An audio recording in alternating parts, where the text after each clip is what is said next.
So what's up guys, yan, magandang morning guys kahit umuulan dahil may bagyo nga sa araw na ito at mga nakarang araw pa ay laging umuulan dito sa aming lugar dito sa Laguna guys. So guys, ito na patatagalin. Alam nyo guys, nangihinayang akong sobra kasi yung Gcash ko guys ay naabot ko na yung limit. So 100k lang yung limit ko sa Gcash and gusto ko siyang i-upgrade, itaas ng 500 limit, 500,000. Kaso guys, hindi ko nga alam kung paano. So nagtanong ako, hindi naman at alam ng kapatid ko kasi siya ay nag-Gcash nga rin siya guys.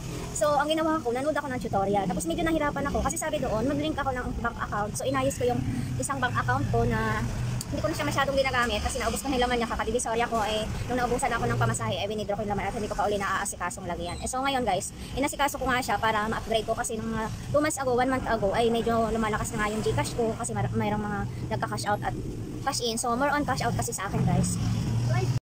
So yan na nga guys, may bumili kasi kaya medyo natanggalan ulit ako makapag-video kasi may mga nagpaluto ng french fries guys. So yun kasi yung aking extrang pinagkikitaan dito sa tindahan guys, bukod sa school supplies, mga laruan. Naglagay ako ng fries, burger at saka siomay, siopa, ganun guys. Kasi naisip ko sige guys, hindi naman palagi araw-araw ay maraming bumibili ng school supplies. Depende lang sa demand nila, lalo na pagbakasyon ng mga bata. Weekend, so naglagay ako ng mga pagkain. So para meron tayong extrang pinagkukuhanan na kita. Ayun na nga guys, yung Gcash ko guys, ang pinaka ko lang is 100k. So dahil nga lumalakas yung Gcash ko guys, maaga kong na-reach yung 100k ngayong buwan na to. Kasi dati 3 days before before yung another month na ulit, ano lang yung yung pinaghihintay ko. Ngayong month na ito ng July guys, medyo marami na yung nagpapa-Gcash. So July 15 pa lang guys, wala na akong maipang cash in cash out. Kahit load guys, as in nasaid ko siya, na full ko yung limit ko. Kaya ngayon inisip ko paano ko siya i-upgrade. Inisip ko na siyang i-upgrade few months ago kasi hindi ko siya nakasikaso. Dahil pabukas-bukas na ako kasi medyo busy, minsan naman nawala sa isip ko.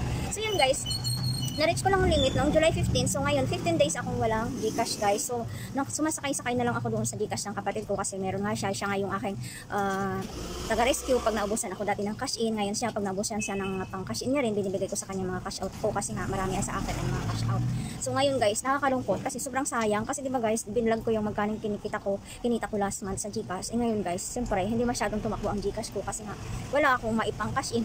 Tapos nalagyan ko siya ng 100 kasi sabi doon guys, mag-link ka ng account. So nagawa ko ng account, inaskasa ko yung card ko. Ngayon, sabi doon, mag-open ako sa GoSave, sa GSave ba.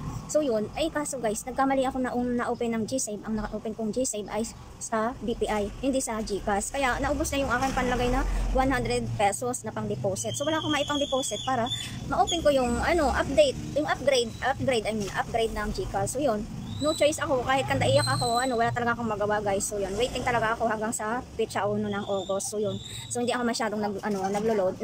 Kinukuha ko yung ibang Gcash, pinapasa ko dun sa kapatid ko, and then binibigay niya sa akin yung pera ng cash. So ganun na lang ang ginagawa ko ngayon. Pero pag minsan di ko na kinukuha kasi nahiya rin ako sa kapatid ko dahil naistorbo ko siya dahil meron nga rin siyang tindahan. At saka minsan siyempre nakakaya rin kasi minsan din nakakalito din pag di mo masyadong nabantayan o naisulat agad yung mga transaksyon. Siyempre mag-iisip ka kagaya ng nakaraan, nagkwentahan kami, meron akong hindi nasulat, meron naman siyang nasulat. Buti ganun guys, at least kapatid ko, meron naman din ako nasulat na wala siyang nasulat. Ganun lang nangyari sa amin. So ang ginagawa ko na lang ngayon kasi medyo nahiya na rin ako kasi kumbaga 15 days na nakaasa ko ng Gcash sa kapatid ko. Ang kinukuha ko na lang yung iba-iba na lang yung mga taga rito lang nakakilala ko, pero yung kasi malakas kasi ako sa cash in ng mga games. So dahil nga wala akong Gcash, so sa katabi ko sila meron. Yung katabi ko wala naman siya malaking pondo sa Gcash, kaya bihira siya mag-Gcash. Ngayon may bagong nag-Gcash kasi may bagong tindahan na nagtayo doon, nagbukas. So siya nakita ko nakalagay Gcash din daw siya. So baka nandoon yung mga nagpapa-cash in kasi nga wala akong maipang cash in, natatanggihan ko sila. So sobrang nakakapanghinayang guys. So sayang din, di ba? So maka 1K o 2K ka sa 15 days na Gcash, di ba? Ang laking bagay. So sayang talaga guys. So yun, nalulungkot talaga ako. Kaya kung kayo may Gcash guys at nare-reach nyo na 100, dapat agapan yung ma-upgrade yung inyong Gcash account, yung inyong Gcash limit guys, para tuloy-tuloy lang yung Gcash. So sana makabawi ako ng kitaan ngayong petsa August kasi at least na-link ko na yung account ko, maabot na tayo ng 500k limit. So yun nga guys, yun lang. So share ko lang yun. So kung kayo nare-reach nyo na yung 500 before nyo ma-reach yung 100, sana ma-upgrade nyo na din. So i-share ko sa inyo yung pag-upgrade ko next video guys. So guys, thank you so much and keep safe everyone kasi sobrang malakas yung ulan, pero kailangan pa rin natin magtinda kasi kailangan natin kumita. Alam niyo na guys, diba?